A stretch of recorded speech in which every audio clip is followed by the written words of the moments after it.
ಮೋದಿಜಿಯವರ ನಾಯಕತ್ವ ಇಡೀ ದೇಶ ಒಕ್ಕೊರಲಿಂದ ಒಪ್ಕೋತದೆ. ಆಮೇಲೆ ರಾಜ್ಯದಲ್ಲಿ ಯಡಿಯೂರಪ್ಪನವ್ರು ಮಾಡಿದಂತ ಒಂದು ಸಾಹಸ, ಅವರೇನು ಈ ಅತಿವೃಷ್ಟಿ ಅನಾವೃಷ್ಟಿಗಳು ಪ್ರಾರಂಭ ಆದಾಗೂ ಯಾವುದಕ್ಕೂ ಧೃತಿಗೆಡದೆ ಜನರನ್ನ ಕೈ ಹಿಡಿದು ಕೆಲಸ ಮಾಡಿದ್ದಾರೆ. ಅದಾದ್ಮೇಲೆ ಇವತ್ತು ನಮ್ಮ ನೂತನ ಸಾರಥಿಯಾಗಿ ಬಂದಿರತಕ್ಕಂತ ಬಸವರಾಜ ಬೊಮ್ಮಾಯಿ ಅವರು, ಅದಕ್ಕೊಂದು ಸವಾಲಾಗಿತ್ತು, ಈ 3 ಚುನಾವಣೆಗಳಲ್ಲಿ ಇವರು ಸೋಲ್ತಾರೋ ಗೆಲ್ತಾರೋ ನೋಡಿ ಏನಾಗ್ತದೆ ನೋಡ್ಬೇಕಂತ.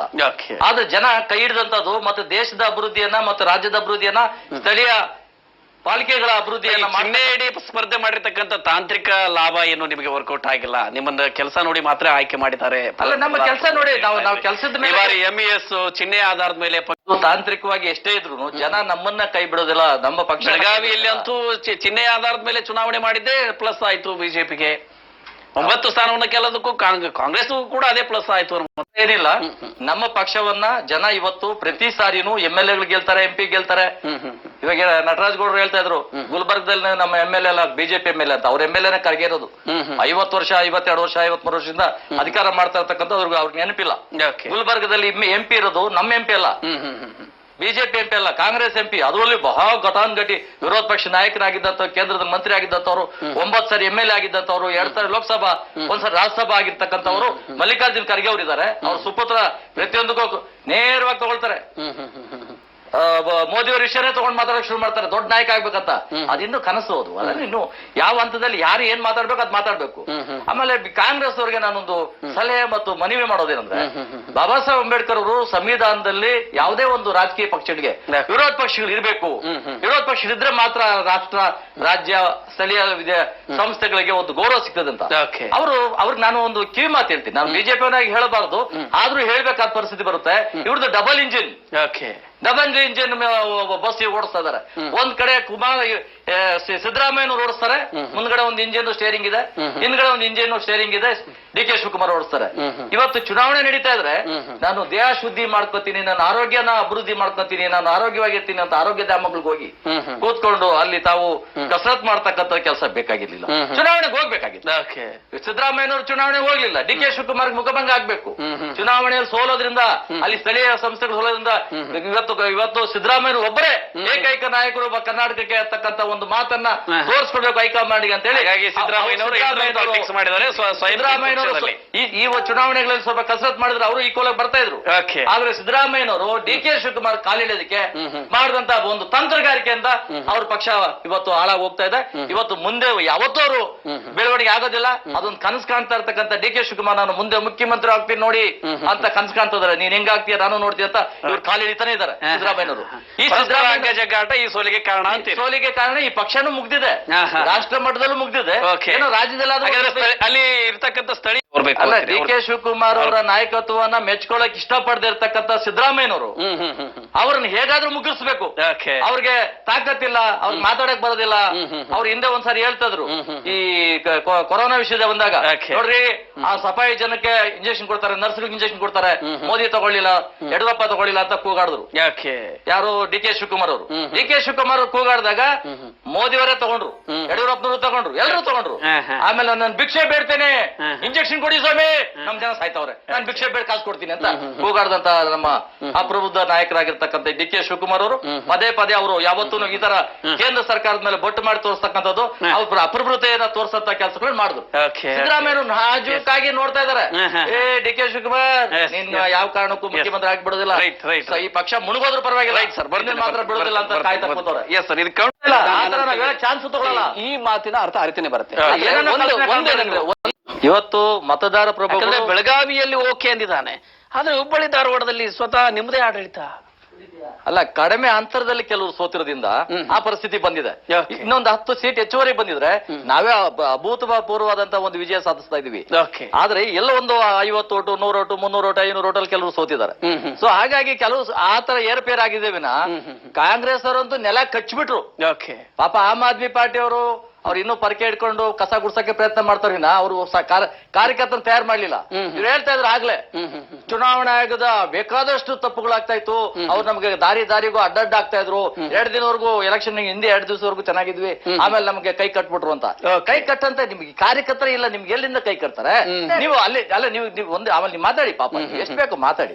ನೀವು ಹೇಳಿದ ಆರೋಪಕ್ಕೆ ನಾವ್ ಹೇಳ್ಬೇಕಲ್ಲ, ಕಾರ್ಯಕರ್ತರಿಲ್ಲ ಅಂದ್ರೆ ಕಾರ್ಯಕರ್ತರಿಲ್ಲ, ಹಣ ಇಲ್ಲ, ರಿಸೋರ್ಸ್ ಇಲ್ಲ ಅಂತ ಹೇಳ್ತೀರ ಅವ್ರ ಅವ್ರದ್ರಿ ಅಲ್ಲ ಇದ್ದಿದ್ರೆ ಅವರು ಚುನಾವಣೆಯಲ್ಲಿ ಗೆಲ್ಬೋದಾಗಿತ್ತು. ಆಮೇಲೆ ಎಲೆಕ್ಷನ್ ಕಮಿಷನ್ ಅವರು ಏನು ಉಪಯೋಗಕ್ಕೆ ಬರ್ದಂಗೆ ಕೆಲಸ ಮಾಡಿದ್ರು ಅಂತಕ್ಕಂಥ ಆರೋಪನ ಮಾಡ್ತಾರೆ. ಎಲೆಕ್ಷನ್ ಕಮಿಷನ್ ನೀವು ಆ ರೀತಿ ಆರೋಪ ಮಾಡ್ಬೇಕಾಗಿಲ್ಲ. ನಿಮಗೆ ಎಲೆಕ್ಷನ್ ಕಮಿಷನ್ ಜಿಲ್ಲಾ ಮಟ್ಟದಲ್ಲಿದೆ, ರಾಜ್ಯ ಮಟ್ಟದಲ್ಲಿದೆ, ರಾಷ್ಟ್ರ ಮಟ್ಟದಲ್ಲಿದೆ. ಯಾಕೆ ನೀವು ದೂರ ಕೊಡ್ಲಿಲ್ಲ? ನೀವು ವಿದ್ಯಾವಂತರಲ್ವಾ, ನಿಮಗೆ ಅಷ್ಟು ಇದೆಯಲ್ಲ, ಪರಿಜ್ಞಾನ ಇದೆಯಲ್ಲ, ಬಳಸ್ಕೊಳ್ಳಿ, ದೂರ ಕೊಡಿ. ತಪ್ಪಾಗಿದ್ರೆ ಏನಾಗಿದೆ ತಪ್ಪು ಬರೀರಿ ರೈಟಿಂಗ್ ನಲ್ಲಿ. ಬರ್ದಿಲ್ಲ, ಬರೀ ಏನೋ ಟಿವಿ ಚಾನಲ್ ಏನೋ ಒಂದು ಸುಳ್ಳು ಕತೆ ಹೇಳ್ಬೇಕು, ಕತೆ ಹೇಳ್ಬಿಟ್ಟು ಆಮ್ ಆದ್ಮಿ ಪಾರ್ಟಿಗೆ ಕರ್ನಾಟಕದಲ್ಲಿ ಯಾವುದೇ ಕಾರಣಕ್ಕೂ ಬರೋದಿಲ್ಲ. ಅದು ಒಂದು ಕಾರ್ಪೊರೇಷನ್ ಒಂದು ಚುನಾವಣೆಯಲ್ಲಿ ಗೆದ್ಬಿಡಿ ಅವರು, ಎಲ್ಲ ಚಾನ್ಸ್ ಇಲ್ಲ. ಆದ್ರೆ ಅವ್ರಿಗೆ ನಾನ್ ಹೇಳೋದು ಗೆಲ್ಲಿ, ಒಂದಲ್ಲ 100 ಗೆಲ್ಲಿ, 1000 ಗೆದ್ಬಿಡಿ ಅವ್ರೆ. ಕೆಲಸ ಮಾಡೋರಿಗೆ ಜನ ವೋಟ್ ಹಾಕ್ತಾರೆ. ಇವತ್ತು ನರೇಂದ್ರ ಮೋದಿ ಅವರು ದೇಶದಲ್ಲಿ ಇವತ್ತು ಅವ್ರೇನಾದ್ರು ಇವತ್ತು ದೇಶದಲ್ಲಿ ಪ್ರಧಾನಮಂತ್ರಿ ಆಗದೆ ಇದ್ದಿದ್ರೆ, ಇವತ್ತು ತಾಲಿಬಾನ್ ಅವರು ಏನು ಆರ್ಭಟ ಮಾಡ್ತಾವ್ರೋ ಮೊದಲು ಟಾರ್ಗೆಟ್ ಮಾಡ್ತಾ ಇದ್ದೆ ನಮ್ಮನವರು. ಇವತ್ತು ಅವರೊಬ್ಬ ಸಿಂಹ ಇದೆ ಅಲ್ಲಿ, ಕಾಯ್ತಾನಪ್ಪ, ಹುಷಾರಾಗಿ ಬಡಿತಾನ ಬೈಕ್ ಅವ್ರು ದೂರ ಇದಾರೆ. ಇಲ್ಲದಿದ್ರೆ ಇವತ್ತು ರಾಹುಲ್ ಗಾಂಧಿ ಏನಾದ್ರು ನಾಯಕತ್ವದಲ್ಲಿ ಇದ್ದಿದ್ರೆ ಯಾವಾಗ ಮಾರಾಟ ಮಾಡ್ಬಿಡ್ತಾ ಇದ್ರು ಅವರು. ಬಹುತೇಕ ಮತ್ತೆ ನೀವು ಈ ಎಮೋಷನ್ಸ್ ಮತ್ತೆ ನೆಕ್ಸ್ಟ್ ಬರ್ತಕ್ಕಂಥ MP ಚುನಾವಣೆಗೆ ಲಿಂಕ್ ಮಾಡುವಂತ ಎಲ್ಲಾ ರೀತಿಯ ಲಕ್ಷಣಗಳು ಕಂಡು ಬರ್ತಾ ಇದೆ. ತಾಲಿಬಾನ್ ವಿಚಾರ, ಅಫ್ಘಾನಿಸ್ತಾನ ವಿಚಾರ, ನಾವು ರಾಜ್ಯ ಆಗಲ್ಲ, ನಮ್ಗೆ ಅಧಿಕಾರ ಮುಖ್ಯ ಅಲ್ಲ. ದೇಶದ ಪ್ರತಿಯೊಂದು ಮಾನವನ ಪ್ರತಿಯೊಬ್ಬರ ಆಶಯಗಳನ್ನು ಈಡೇರಿಸುವಂತ ಕೆಲಸ ಮಾಡೋದು, ಈ ದೇಶವನ್ನು ಸಮೃದ್ಧಿಯಾಗಿ ಬೆಳೆಸೋದು, ದೇಶಭಕ್ತರನ್ನ ತಯಾರು ಮಾಡುವಂತ ಕೆಲಸ ನಾವು ಮಾಡ್ತಕ್ಕಂಥ ಕೆಲಸ ಬಿಜೆಪಿ ಅವ್ರು ಮಾಡೇ ಮಾಡ್ತಾರೆ. ಅಧಿಕಾರಕ್ಕಾಗಿ ನಾವು ಯಾವತ್ತೂ ಪೊಲೀಸ್ ಕೆಲಸ ಮಾಡೋದು. ಉಷಾ ಮೋಹನ್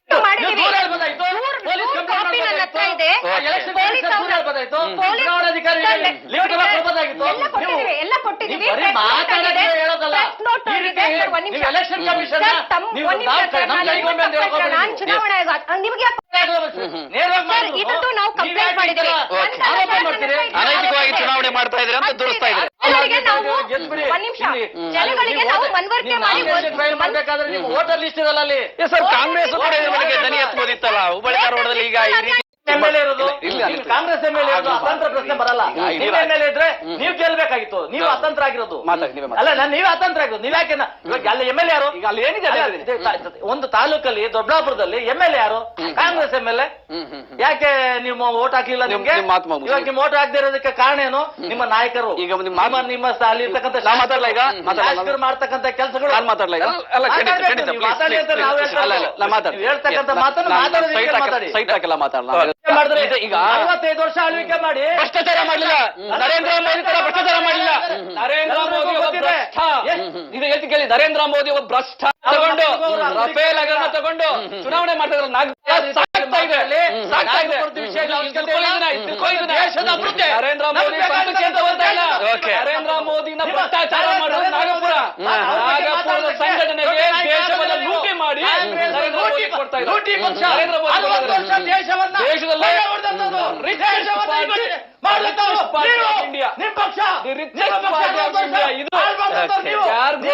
ಒಳ್ಳೆ ರಿಚೆಸ್ಟ್ ಪಾರ್ಟಿ ಅಂತೀರಾ? ಒಳ್ಳೆ ರಿಚೆಸ್ಟ್ ಪಾರ್ಟಿ, ಒಳ್ಳೆ ದೊಡ್ಡ ಪಾರ್ಟಿ. ನರೇಂದ್ರ ಮೋದಿ ಅವರು ದುಡ್ಡು ಅದು ತಪ್ಪು. ಪಾರದರ್ಶಕತೆ ಇಲ್ಲ. ನಮ್ಗೆ ಬಹುಮತ ಇದೆ. ಆರ್ ಅಶೋಕ್ ಅವರು ಕುಮಾರಸ್ವಾಮಿ ಜೊತೆ ಕುಮಾರಸ್ವಾಮಿ ಅವರು ಭೇಟಿ ಮಾಡಿ ಬಂದ್ರು ಸಂಜೆ. ಯಾಕಂದ್ರೆ ಭೇಟಿ ಮಾಡಿದ ತಕ್ಷಣ ಅವರು ಓಟ್ಗಳ ತಂದು ನಮ್ಗೆ ಕೊಟ್ಬಿಟ್ರು ಅಂತನ ಏನ್ ಮಾತಾಡ್ತೀವಿ? ಇವತ್ತು ನೀವು ಪ್ರಭುತ್ವ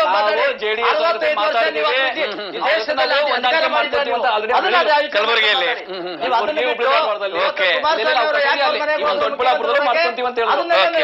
ಅದ್ರ ಬಗ್ಗೆ ತಪ್ಪು ಅಂತ ಹೇಳ್ತಾ ಇಲ್ಲ.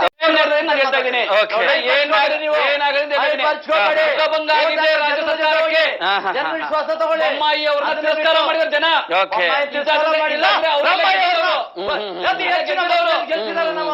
ಗೆದ್ದಿರೋರು ಅವ್ರದೇ ರಾಜ್ಯ ಸರ್ಕಾರ, ಅವ್ರದೇ ಕೇಂದ್ರ ಸರ್ಕಾರ ಮೇಲೆ ಹೋಗುವಂತದ್ದು.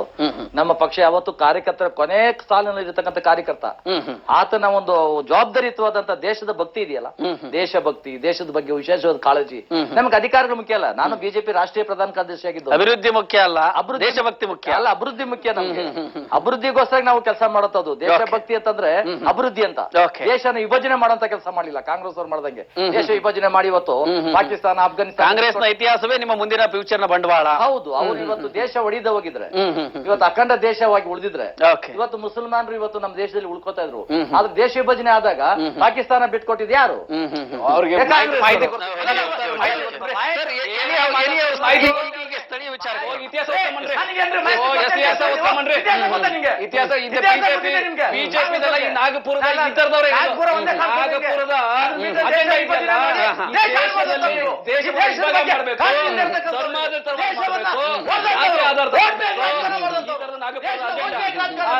ಬಿಜೆಪಿ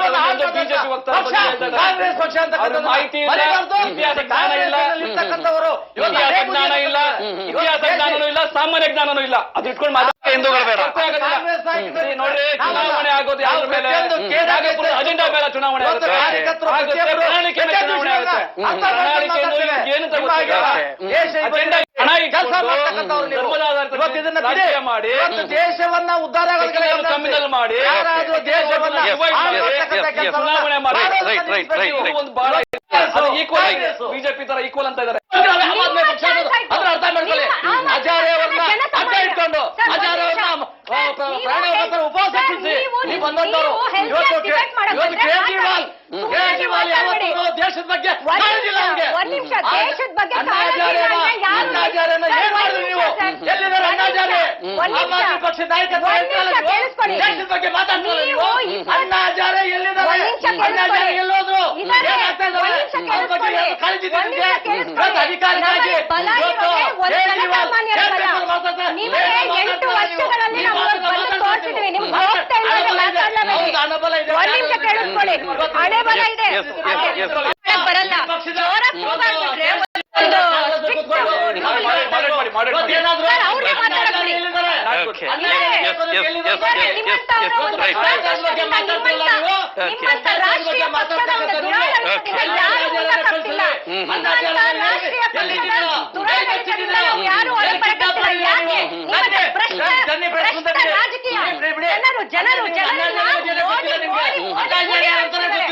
ನೀವೊಂದು ಟೋಪಿ ಹಾಕೊಂಡು ಮಾತಾಡ್ತಕ್ಕಂಥದ್ದು ಆಮ್ ಆದ್ಮಿ ಪಾರ್ಟಿ ಅಂತ ಮಾತಾಡ್ಕೊಂಡು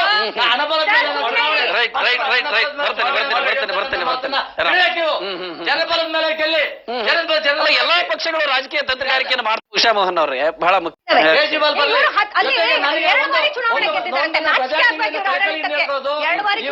ಅಣ್ಣಾಚಾರ್ಯ ಅವರು ಎಲ್ಲಿದ್ದಾರೆ? ಎಲ್ಲಿ ಬಚ್ಚಿಟ್ಟಿದ್ದಾರೆ ಆಮ್ ಆದ್ಮಿ ಪಾರ್ಟಿ ಅವರು? ಅದನ್ನ ಹೇಳ್ಬೇಕು. ಅದು ಬಹಿರಂಗ ಪಡ್ಲಿ, ಗೊತ್ತಾಗ್ಲಿ. ಅವ್ರು ಹೇಳ್ಕೊಂಡು ರಾಜಕಾರಣ ಮಾಡ್ಕೊಂಡು ಆಮ್ ಆದ್ಮಿ ಪಾರ್ಟಿ ಕಟ್ಟಿದ್ರಲ್ಲ, ಅವ್ರು ಎಲ್ಲಿ ಕಟ್ಟಿದ್ರೆ ನೀವು? ಬರ್ತೇನೆ ನಟರಾಜ್ ಗೌಡ. ಅಲ್ಲಲ್ಲ, ಇವತ್ತು ನೀವು ಗುಬೆ ಕೂರಿಸ್ತೀರಾ? ಸ್ವತಂತ್ರವಾಗಿ ಬಿಡಿ ಅವ್ರನ್ನ. ಮಾಧ್ಯಮಗಳನ್ನ ನಿಯಂತ್ರಣ ಮಾಡ್ತಾರೆ. ಲಿಮಿಟ್ ಯಾವ ಮಾಧ್ಯಮಗಳು ಯಾವ ಅವುಗಳ ಮೇಲೆ ಪಕ್ಷಪಾತ ಇಲ್ಲದೆ ನಿಷ್ಪಕ್ಷಪಾತ ಕೇಂದ್ರದಲ್ಲಿ ನಿಮ್ಮ ಆಡಳಿತ ಇದ್ದಂತ ಸಂದರ್ಭದಲ್ಲಿ ಈ ತರ ನಿಮ್ಗೆ ಹಂಚಿಕೆ ಬರ್ಲಿಲ್ವಾ? ನಿಮ್ಮ ಆಡಳಿತದ ಅವಧಿಯಲ್ಲಿ ಈ ತರ ಆಗಿತ್ತು. ಬಹಳ ಮಾಧ್ಯಮಗಳು ಕೆಲಸ ಮಾಡೋದ್ರ ಬಗ್ಗೆ ಬಿಜೆಪಿ ನಾಯಕರುಗಳೇ ಅದಕ್ಕೆ ಮಾಲೀಕರಾಗಿದ್ದಾರೆ. ಜನ ಎಚ್ಚೆತ್ಕೊತಾರೆ. ಅದೆಲ್ಲ ಸುಳ್ಳು. ನಿಮ್ಮಂತವ್ರದೆಲ್ಲ ಬಿಜೆಪಿ ಅಲ್ಲ, ನಿಮ್ದೆಲ್ಲ ಬಿಜೆಪಿ ಅಲ್ಲ. ಎಲ್ಲ ಅವ್ರ ಮಗಳು 23 ವರ್ಷದ ಹುಡುಗಿ 125 ಕೋಟಿ ವೈಟ್ ಅಮೌಂಟ್ ಇದೆ. ಹೇಗ್ ಬಂದ್ಬಿಡ್ತಾರೆ ಸ್ಟೂಡೆಂಟ್ಗೆ?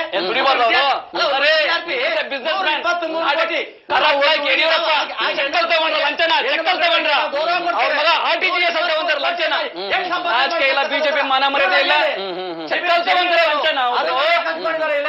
RTGS ಅಲ್ಲಿ ತಗೊಂತಾರ ಲಂಚನ.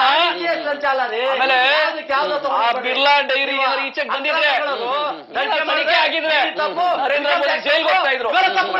ರಫೇಲ್ ಹಗರಣದಲ್ಲಿ ಪ್ರಾಮಾಣಿಕವಾಗಿ ತನಿಖೆ ಆಗಿದ್ರೆ ನರೇಂದ್ರ ಮೋದಿ ಒತ್ತಾಯಿಸಬೇಕಲ್ಲ.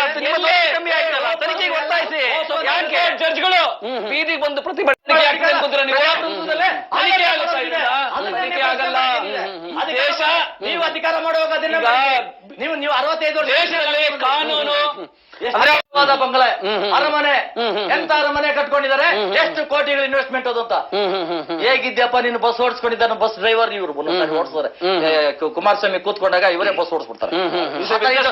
ಬಿಸ್ನೆಸ್ ಮ್ಯಾನ್ ಲೆಕ್ಕ ಕೊಡಪ್ಪ, ಆ ಬಿಸ್ನೆಸ್ ಮ್ಯಾನ್ ಲೆಕ್ಕ ಕೊಡ. ಕಳ್ರ ಇದಾರೆ ಬಿಜೆಪಿ ಎಲ್ಲ ಕಳ್ರಿದಾರ್ರಿ, ಅವರೆಲ್ಲ ಬಿಸ್ನೆಸ್ ನಿಮ್ಗೆ ಯಾಕೆ ನಮ್ಗೆ ಖುಷಿ ಇದೆ. ಕಡ್ಡಾಯ ಮತದಾನ ಜಾರಿ ಮಾಡ್ಬೇಕು ಅಂತೇಳಿ ಈಗಾಗಲೇ ಗುಜರಾತ್ ಅಲ್ಲಿ ಸ್ಥಳೀಯ ಸಂಸ್ಥೆಗಳಿಗೆ ಜಾರಿ ಆಗಿದೆ. ಇಲ್ಲೂ ಆಗ್ಬೇಕಾಗಿದೆ, ಇವತ್ತು MLA ಗಳಿಗೂ ಆಗ್ಬೇಕಾಗಿದೆ, MP ಗಳಿಗೂ ಆಗ್ಬೇಕು. ಕಡ್ಡಾಯ ಮತದಾನ ಆಗ್ಲೇಬೇಕು.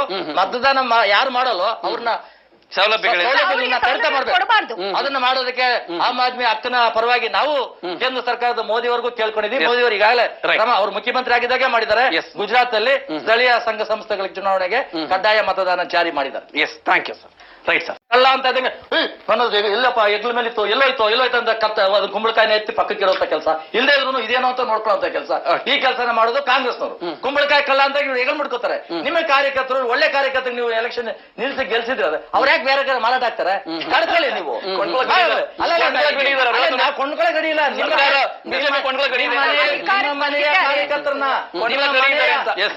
ಸದಸ್ಯರನ್ನ